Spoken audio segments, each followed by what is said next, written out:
环球大战线深入世界最前线，全球各界观众朋友，大家好，我是叶思敏。先欢迎我们的来宾，淡江大学财经系教授聂建中老师。思敏，各位观众大家好。时事评论员王尚志，尚志哥。思敏好，观众朋友大家好。好，还有资深媒体人彭华干，干哥。主持人好，大家好。好，观众朋友，今天节目我们要特别来关心到的是美国现在自己内部所面临的经济问题，尤其在富豪的这一头是在干杯哦，那么狂欢；另外百姓则是在流泪。今天也会关心的事情是，川普的家族他们现在靠着，包括他自己的朋友在内，靠的这些虚拟币暴富，美国人老百姓却活在悲惨世界里面，挨饿甚至没药医，到底怎么回事？今天都会一起的来做解读。首先开场3个火线话题，今天会请来宾帮我们做解读的第一个，刚刚讲到了，川普现在在金光闪闪的庄园开启了万圣节的派对，而且靠着川普币赚翻天了。但是从大家知道11月份开始，美国的4200万的这些低收的美国人粮食券已经正式的确定被砍，而且砍的金额是1半。这个是美国梦还是阶级的噩梦？今天会关心。第二件事情，不只是在经济上，美国民众面临到了很大的困境，包括现在连命都不保了。包括了抗生素，还有这些关键原料，全部都是靠中国的供应链，大部分都是靠这个中国供应链为主。现在救命药都买不到，健保自己美国内部则是暴涨了3倍的价格，60岁以上的。比较年长者付不起医药费，美国的穷人是病不起吗？接下来也会来关心，是不是共和党接下来会被反扑呢？因为最新的民调，67%的美国人都认为川普的所有在经济上面，包括关税政策是走错方向了。他的不支持率现在正式的飙破55%，民心崩溃之下，会不会逼得共和党这个时候自己跟川普来做切割呢？今天就这些议题都会来做关心。好，我们来看到美国政府停摆，从明天开始就会创下史上最长的一个记录了。同时间，美国现在贫富差距非常的严峻。刚刚提到的4200万人的粮食券被腰斩，同时没有想到这个时候的川普人却在海佛山庄这边开启了万圣节的派对。当时大家看到的事情就是这个金光闪闪的一个派对上面他正在举杯庆祝，那包括川普一家人都到齐了。这个派对的主题叫做 A little party never killed nobody， 就是一场小派对不会害死人。但是更讽刺的事情是，现在包括了币圈，川普的这些有钱人的好朋友们，则是赚得盆满钵满。这是来自于美国媒体所做的揭露。川普的家族他们推出了各种的货币，不管是川普币、梅兰妮亚币，甚至是川普他的小儿子旗下的这一些货币等等，一年获利超过了10亿美元，换算现金流高达了30亿美元。大家都是赚饱饱的，没有想到另外一头的老百姓，他们的粮食券的补助被砍就算了。现在呢，根据统计，每个4口之家的这些低收入户，每月只能拿到715美元的一半，失去补贴哦。现在他们过得非常的辛苦。那根据了解，每个人每一天只剩下3美元的补助来过活，是连一餐都买不起的。联准会的理事库克也警告说，现在还不是最惨的一个状况，明年在美国的通膨还会变得更为严重，居高不下。贝森特也直接说了，接下来房市也会受到严重的衰退。而我们也稍微回顾一下，美国上一次关门的时间其实落在2018年的12月，大概时间是35-36天，冲击的就是包括了1/4的这些联邦的机构关门，80万多名的这些受雇人员，他们有因此会暂时没有工作，经济损失是100亿美元。但是注意了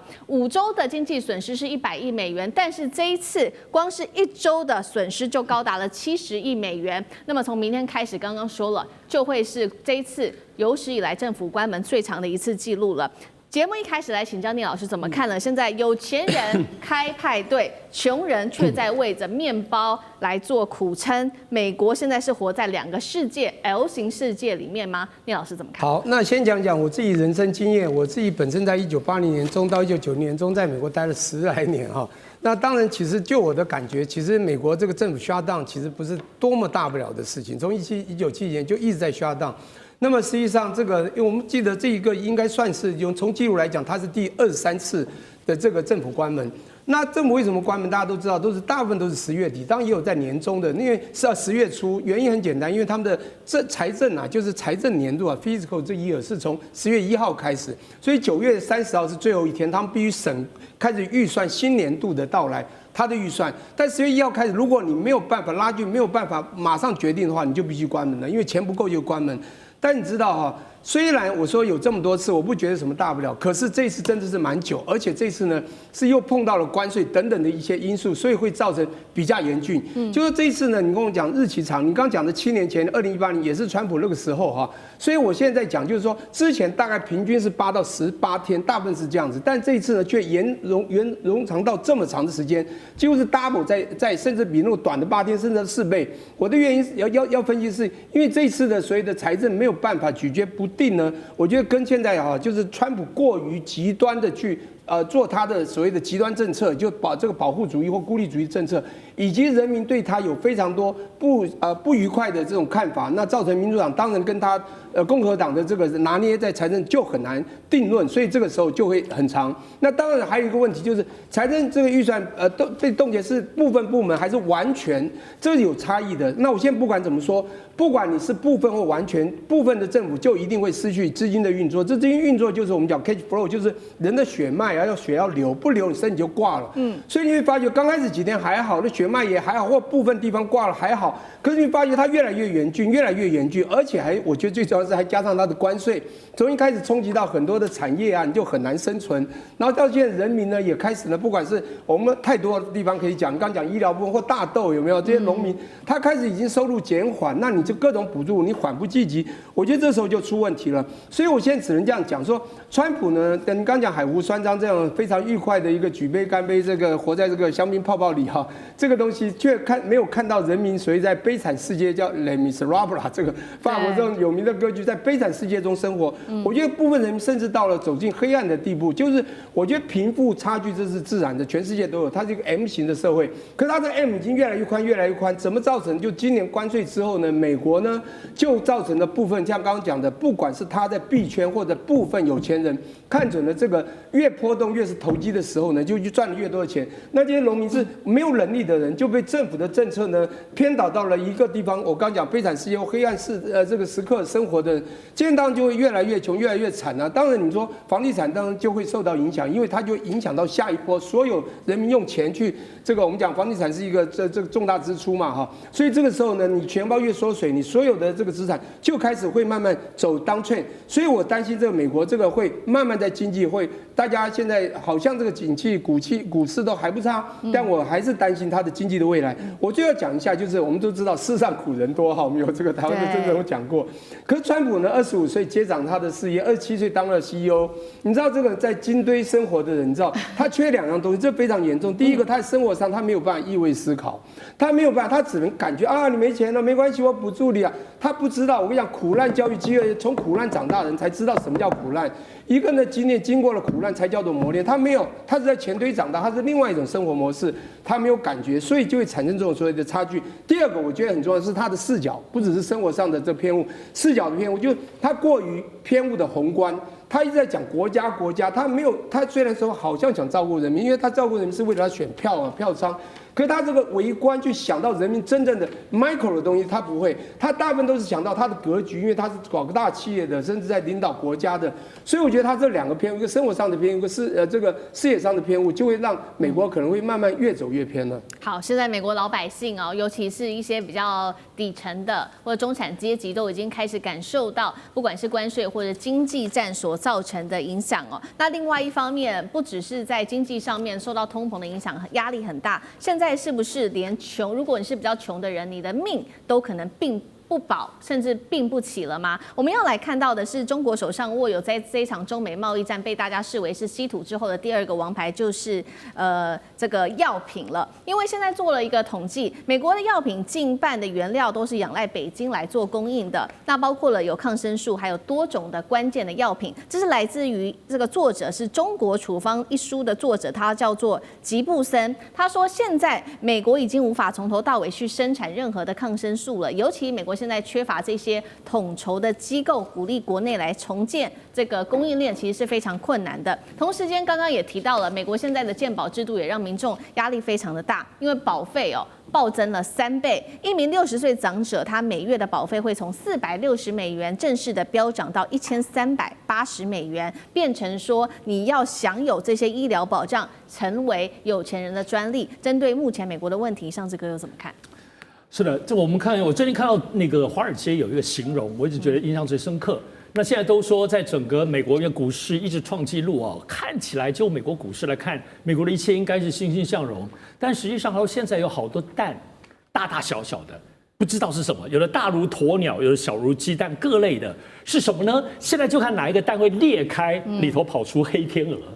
所以我觉得这个比喻非常有意思，因为过去来讲，在整个美国经济的各种各样的时代都有不同的问题，民主党执政的时候也都有，大概基本上问题的同质性比较高，很难想象现在此刻对于美国，无论是川普面对的，包括林老师刚刚提到，他不管，但整个美国社会民生所面临的是非常巨大的问题。整理来多是以美债为核心，包括现在联邦政府关闭为主，所涉及到的刚刚所有的民生的、教育的、航空，你能想象的一切现在都有问题。但是在这么多的问题当中，大家就来看哪一个东西会联动，让整个美国核心经济2个就是华尔街股市以及其中的 AI 目前整个全球的趋力。但是你说现在最厉害的美国股市当中没有裂缝吗？还是有的。首先，第一个 AI 科技产业最近都是大幅度的裁员，包括 Amazon 裁1万多人 ，Meta 裁，你能想象当中都裁，几乎没有裁几千人，包括先前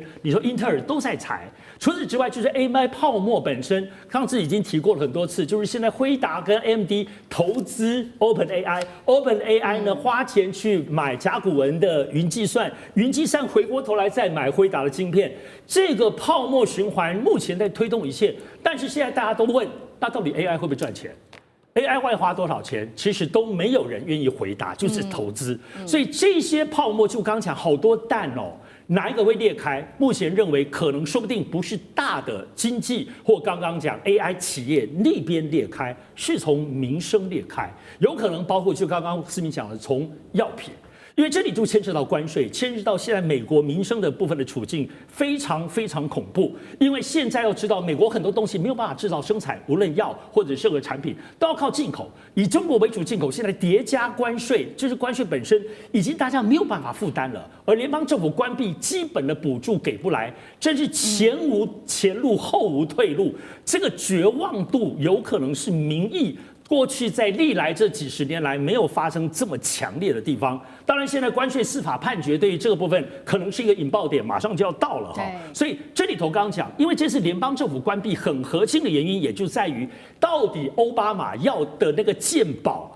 到底肯不肯？民主党就确定我要撑下去。所以你看，健保跟药，也就是现在所有一切的晃动当中，国会跟预算里头的症结点。所以现在跟这个药有关，跟民生有关，有没有可能是整个破盘的地方？不只是美国，现在到处都在看，尤其空头都在看，包括中国大陆等等也在看这个时机。对于川普的声望，包括我们讨论很多川普的现在支持率，一切的源自所在。所以这个蛋的这个观察法。感觉起来蛮不错的哈。好，对，确实不知道哪一颗蛋爆出来的会是黑天鹅。所以现在呢，我们来看到美国的一个最新民调，到底川普的支持率如何？67%最新民调显示，美国人认为自己的国家美国已经走错方向了。那么川普的不支持率现在来到了55%。对于经济政策不满的，则是有超过60%的民众都非常的不满，不只对川普不满，也对共和党一直挺川普这件事情是很不满的。所以呢，现在选民也表态了，接下来明年就是期中选举了嘛。他们说有一半的人，他们可能就会改去支持民主党了。到时候共和党的人会不会刻意的跟川普来做切割，保住自己呢？干哥又怎么看？川普他认为说，其实我跟你讲，我征收关税是一定的，这是很好的武器。如果没有这个武器的话，我们今年少赚了1000亿美金呢。当然他没有想到，等一下我们会提到，现在联邦最高法院准备要为这个事情来开听证会了。万一如果法院否决的话，你要怎么退这个关税呢？你要退起来的话，我可以告诉你，就等于说你原先得到的都一片化为乌有。所以最近的一次的这个民调就发现说，67%的美国人认为他走错方向了。他走错方向了，其中大部分是什么？大部分是有高达87%的黑人，他们当然认为川普是走错方向的。可是白人认为他走错方向，也有高达61%耶，也不少哎。那西班牙裔是71%，那你就想想看说，这些都已经超过人口的一半，他们都认为说，他们都是小民都认为说，现在共和党政府是走错方向。那你走错方向，其实从很多地方可以看得出来，保险费460块美金，一个超过60岁的老人家，你的健保费一个月大概是460块，相当于多少钱？台币的15000块。其实，在我们就是说在台湾的水准来看的话，这15000块还算是可以被接受的、正常的。结果现在你知道吗？因为关税还有通货膨胀造成的影响，现在要调高到一个月1380美金，那一般人怎么负担得起呢？那是接近4万块台币。你要是变成这样，这边我讲一个小故事，大家还记得吗？去年底的时候，也就是从这个时候，大概1年前，大家还记得一个常春藤名校的一个学生他叫做 Simpson， 他竟然在当街枪杀了美国最大的保险事业联盟美国健康公司。美国健康公司的 CEO 那 CEO 他把那个 CEO 给打死，当场给打死他叫 Brian， 他把他打死的原因是什么？是因为这个从常春藤毕业出来的这个意大利籍的学生，他说我每个月都缴健保费，我是常春藤毕业的，我家是意大利的望族，结果当我有一次去冲浪伤到背的时候，我得不到1毛钱的赔偿，所以他当街枪杀了这个 CEO。后来大家才知道，这个 CEO， 你知道他每年他年终的时候，他可以拿到1500万美元的奖金，而一般老百姓根本得不到赔偿。所以川普，你在现在你所面临的是小民生活在什么的这个贫穷线上下，你只知道说为国家，刚刚聂老师讲的对，你的宏观就是你看到国家要怎么赚钱，但你不知道小民因为通货膨胀以及经济的压力，他现在我跟你讲，有很多人，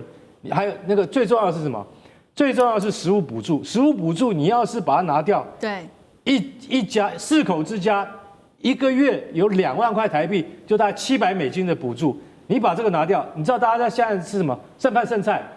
没有看过美国的低收入家庭的情况，你不会了解，他们需要靠食物券。对，现在因为已经食物券不能发了，为什么？11月1号开始就不发了，为什么？因为没钱了。现在州政府正在想办法要发这个东西，但是你还是要等啊，对不对？那这些贫穷线下的家庭，他只能够靠自己。坦白讲一句，这就是一般普罗大众真正的生活，川普没有看到，所以他在明年的期中选举，我觉得他会面临很大的压力跟麻烦。好，谢谢干哥，那我们休息一下，马上回来。地